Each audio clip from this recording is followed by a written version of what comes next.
दोस्तों ये है प्रदीप, जिसकी लाइफ में चारों तरफ से सिर्फ टेंशन और प्रॉब्लम्स हैं और मानो हर तरफ से लगी पड़ी है। प्रदीप पैसों को हमेशा ऐसे ट्रीट करता था कि मानो उसके दादाजी का पैसों का बगीचा हो, और देखते ही देखते पैसों का बोझ बढ़ता गया और पैसों ने प्रदीप को ही अपना गुलाम बना लिया और उसके पैरों में एक जंजीर बांध कर कहा, चल अब मेरे लिए काम कर। वहीं दूसरी तरफ काम्या है, जिसकी लाइफ पूरी तरीके से टेंशन फ्री और हैप्पी है, क्योंकि काम्या ने पैसों के साथ अपना रिलेशन सही रखा और उसकी इक्वेशन प्रदीप की इक्वेशन से बिल्कुल उल्टी है। वो बोलती है कि पैसा मेरे लिए काम करेगा। अब इन दोनों लोगों के एग्जाम्पल में आपको ज्यादा प्रोमिसिंग स्टोरी किसकी लगी? आई एम श्योर प्रदीप की लगी होगी, क्योंकि आप में से मोस्टली लोगों की प्रदीप की तरह लगी पड़ी है, जिनको रहे रहे ये समझ नहीं आ रहा है कि यार पैसा आखिर जा कहाँ रहा है और फ्यूचर के लिए तो कुछ भी सेविंग ही नहीं है। रिटायरमेंट के बाद बच्चों का क्या होगा? सो डोंट वरी, आपकी इस कंडीशन का एक बहुत ही सुंदर और टिकाऊ इलाज दिया है मिस्टर J.L. कॉलिंस ने अपनी book the simple part two wealth में। अब दरअसल क्या है ना, हमने खुद ही पैसों के साथ अपने रिलेशन खराब कर रखे हैं। हमें लगता है कि वेल्थ बिल्ड करना और सक्सेस एक वॉक ऑफ फायर है, मतलब कि आग पर चलने जैसा है और हमारे तो बस की नहीं है, जबकि ऐसा बिल्कुल नहीं है। असल में ये गेम बहुत आसान और सिंपल है। Author J.L. कॉलिंस ने इस बुक में जो लेसन्स और जो लर्निंग्स दी है वो दरअसल अपनी 13 साल की बेटी जेसिका के लिए लिखे थे, ताकि वो समझ पाए कि वेल्थ बिल्डिंग क्या होती है और कैसे फ्यूचर को फाइनेंशियली फ्री बनाया जा सकता है। हम में से बहुत से लोग जानते ही नहीं है कि कहाँ से शुरुआत करनी है और कहाँ पहुँचना है और कितना इनफ है, और ऐसे में ये बुक हमारी मदद करती है और हमारी शुरुआत से लेकर हमारी डेस्टिनी तक एक सिंपल पाथ बना कर देती है। तो आज का वीडियो हर एक व्यक्ति के लिए खास है, क्योंकि आज मैं आपको एक बहुत ही फेमस रूल द 4% रूल को डिटेल में समझाने वाला हूँ। जो लोग लाइफ टाइम जॉब के जंजाल में नहीं फंसना चाहते हैं और अर्ली रिटायरमेंट लेना चाहते हैं, बट उन्हें समझ ही नहीं आता कि कितना पैसा इनफ है, उनके लिए 4% रूल रामबाण की तरह काम करता है। आइए जानते हैं कैसे। की स्टेप नंबर 1, द 4% रूल।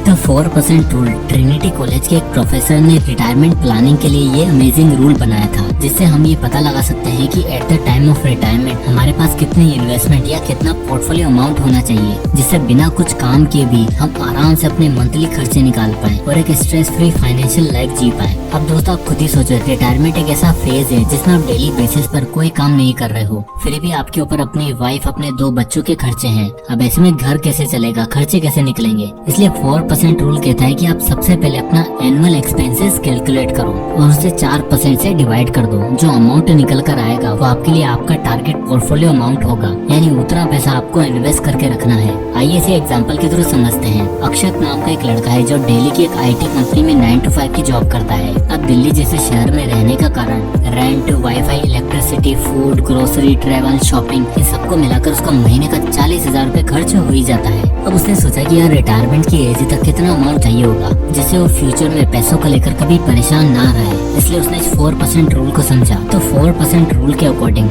अक्षत का मंथली एक्सपेंसेस है 40,000 रूपए, तो साल भर का खर्चा हुआ 40,000 मल्टीप्लाई बाय 12, जो कि होता है 4,80,000 रूपए। तो एक रिक्वायर्ड पोर्टफोलियो अमाउंट निकालने का फॉर्मूला है एनुअल एक्सपेंसेस डिवाइडेड बाय 4%, यानी अक्षत का रिक्वायर्ड पोर्टफोलियो होगा 4,80,000 divided by 4%, that is 1,20 lakh. या फिर आसान भाषा में जो आपके पूरे साल के खर्चे हैं उसे 25 से मल्टीप्लाई कर दो। तो अक्षत के केस में 4,80,000 को अगर हम 25 से मल्टीप्लाई करेंगे तो वो होगा 1,20,00,000 रूपए, यानी 1,20,00,000 रूपए वो अमाउंट है जो अक्षत को अपनी रिटायरमेंट की एज तक किसी स्टॉक में या इंडेक्स फंड में इन्वेस्ट करना है। अब आप सोच रहे होंगे कि चलो मान लिया कि आज की डेट में आपके बैंक अकाउंट में 1,20,00,000 रूपए पड़े हैं, तो हर साल में 4,80,000 रूपए खर्च करूंगा तो 25 साल में तो ये पैसा खत्म हो ही जाएगा ना। और 25 साल तो क्या, इन्फ्लेशन भी तो बढ़ेगा, तो ये पैसा तो और भी जल्दी खत्म हो जाएगा, फिर क्या? तो इसके लिए हमें देखना होगा हाउ डज 4% रूल वर्क्स, यानी कि ये 4% रूल काम कैसे करता है।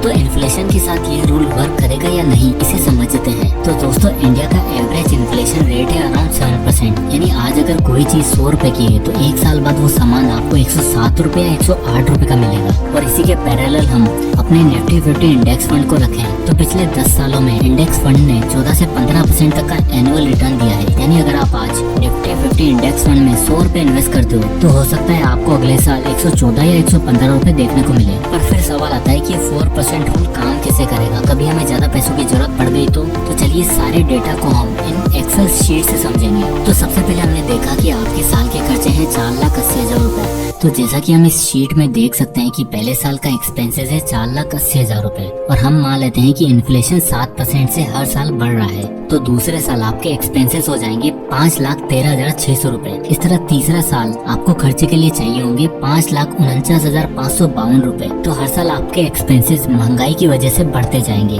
अभी शीट में दूसरी तरफ हम कैलकुलेशन को समझते हैं। जैसे कि पहले साल आपके पास टोटल फंड इकट्ठा पड़ा है 1,20,00,000 रूपए, जो कि 4% रूल के हिसाब से हमारे साल के खर्चे का 25 गुना होना चाहिए। तो साल का खर्चा है 4,80,000 रूपए मल्टीप्लाई बाय 25, तो टोटल फंड होगा 1,20,00,000 रूपए। अब आप इन्हें इन्वेस्ट करते हो तो इस शीट में देख सकते हो कि आपको 13% का रिटर्न मिल रहा है। तो इनको इन्वेस्ट करने के बाद साल का आपका प्रॉफिट होगा 15,60,000 रूपए। तो इन 15,60,000 रूपए में से आप 4,80,000 रूपए तो खर्च ही कर दोगे, तो आपके पास साल में पैसे बचेंगे 15,60,000 माइनस 4,80,000, तो पैसा बचेगा 10,80,000 रूपए। तो 1,20,00,000 तो आपके पास पहले ही थे और 10,80,000 आप उसमें और जोड़ दो, तो साल के एंड में आपके पास हो जाएंगे 1,30,80,000 रूपए। ये होगा आपका पोर्टफोलियो अपने खर्चे निकालने के बाद। तो इसी तरह नेक्स्ट आपके खर्चे 5,15,600 रूपए होंगे और आप इन 1,30,80,000 को इन्वेस्ट कर दोगे, जहाँ आपको 13% का अगेन रिटर्न मिल रहा है। तो साल में आपका प्रॉफिट होगा 17,04,000 रूपए, जिसमें से आप साल के खर्चे को माइनस कर दोगे तो 17,04,000 माइनस 5,13,600,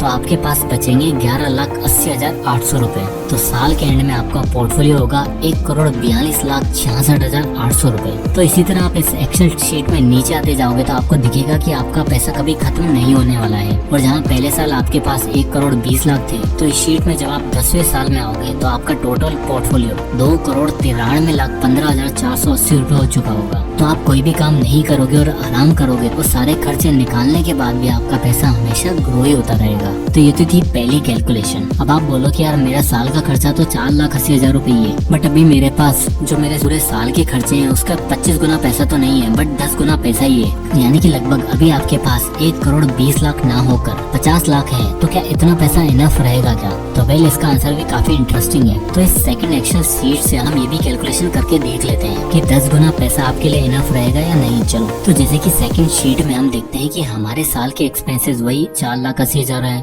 और इन्फ्लेशन भी वही 7% की दर से हर साल बढ़ रहा है। और अब आपके पास 50 लाख रुपए हैं जिन्हें आप 13% की रेट से इन्वेस्ट करते हो, तो साल में आपको प्रॉफिट होगा 6,50,000 रूपए, जिसमें से 4,80,000 तो आप खर्च ही कर दोगे। तो साल का शुद्ध प्रॉफिट होगा 1,70,000 रूपए। तो अभी भी देखा जाए तो आप प्रॉफिट में ही हो और साल के एंड में फाइनल पोर्टफोलियो होगा 51,70,000 रूपए। तो अब आपको लगेगा कि ठीक ही तो है, 50 लाख से 51 लाख हो तो गए, वो सारे खर्चे भी तो निकल गए, फिर 25 गुना पैसा रखने की क्या जरूरत है? वेल उसके लिए वेट करो। अब हम फास्ट फॉरवर्ड करके इस सेकंड एक्सेल शीट में नीचे आते हैं तो आप देखोगे कि 7वें साल तक जो आपका टोटल पोर्टफोलियो अमाउंट है वो बढ़ता ही जा रहा है, लेकिन 8वें साल में अचानक से कम होने लग गया है। जहां 7वें साल आपका टोटल पोर्टफोलियो 57,88,000 रूपए था, वो 8वें साल में लगभग 57,70,000 रूपए हो चुका है, क्योंकि 8वें साल में आपके साल के एक्सपेंसेस थे वो थे 7,70,775 रूपए, जो आप इस शीट में देख सकते हो। पर आपके टोटल पोर्टफोलियो से मिलने वाला प्रॉफिट था 7,52,000 रूपए। तो आपके खर्चे अब आपके साल के रिटर्न से ज्यादा होने लग गए हैं। तो जाहिर सी बात है कि आपका पोर्टफोलियो कम होने लग गया है और अब कम होता ही जाएगा, क्योंकि आपके साल का पोर्टफोलियो आपके साल के खर्चों को बीट नहीं कर पाएगा। तो नीचे से शीट में अगर हम आगे बढ़ते जाएंगे तो हम देखेंगे कि 18वें साल में जाकर आपका टोटल पोर्टफोलियो बिल्कुल जीरो हो जाएगा। जीरो तो क्या, माइनस 33,346 रूपए पर आ चुका है। तो मोटा मोटा ये 4% रूल हमें समझाता है कि हमारे जो साल के खर्चे हैं उनसे 25 गुना ज्यादा पैसा हमारे पास होना ही चाहिए, जिसे टोटल पूरा फंड हम इन्वेस्ट कर दें और ऐसी जगह इन्वेस्ट करें जहां से हम इन्फ्लेशन से ज्यादा रिटर्न मिले। यानी अगर इन्फ्लेशन 7% है तो हमारा रिटर्न 12 से 13% होना चाहिए, जिससे हमारा पैसा कभी खत्म नहीं होगा, उल्टा बढ़ता ही जाएगा। तो ऑथर जे.एल. कॉलिंस ने अपनी बुक में इस रूल का जिक्र इसलिए किया है ताकि हर इंसान को फाइनेंशियल जर्नी वाली ट्रेन पकड़ने से पहले ये पता हो कि उसे उतरना कहाँ पर है। अब ये लंबा चौड़ा 4% रूल मैंने आपको इसलिए समझाया ताकि आप भी अपना टारगेट अमाउंट कैलकुलेट कर सको, पर कैलकुलेट करने के बाद उन पैसों को कैसे कमाना है और कहाँ लगाना है ये पता लगेगा अगले कुछ स्टेप्स में। तो चलिए आगे बढ़ते हैं कि step number 2, change money mindset.